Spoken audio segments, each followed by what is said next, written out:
بسم الله الرحمن الرحيم. وما أرسلنا من قبلك إلا رجالا نوحي إليهم فاسألوا أهل الذكر إن كنتم لا جی تعلمون. قبلہ میرا ایک سوال ہے وہ یہ ہے کہ جس طرح بعض اوقات جو ہے وہ انسان ایک ایسی سچویشن میں آ جاتا ہے، جیسے لیٹ سے فار ایگزامپل میں ایک ایگزامپل دے رہا ہوں، جیسے ایک فیملی ہے جو سید نہیں ہے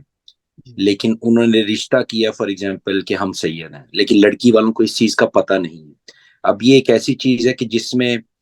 انسان، اگر مجھے فار ایگزامپل اگر علم ہے اس چیز کا، تو میرا یہ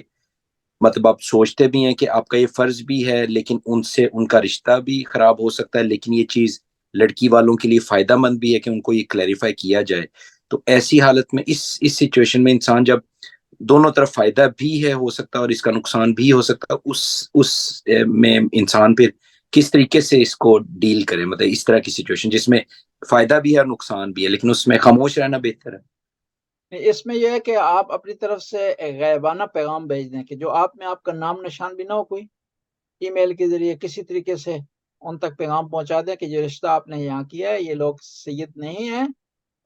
اور ابھی آپ کا اپنا معاملہ ہے کہ آپ کی کیا فیصلہ اس کے بارے میں، پیغام پہنچا دیں، اس کی بات جو ہے کی جا سکتی ہے، کوئی اس میں کوئی حرج نہیں۔ لیکن یہ بھی ہوتا ہے بعض اوقات وہ بھی جو لڑکی والے بھی جان بوجھ کے انجان بن جاتے ہیں، جی جی یہ بھی ہوتا ہے۔ جی جی اور شکریہ۔ بعد میں جب جو ہے وہ معاملات طے ہو جاتے ہیں سارے، تو کہتے ہیں کہ ہمیں نہیں پتا تھا،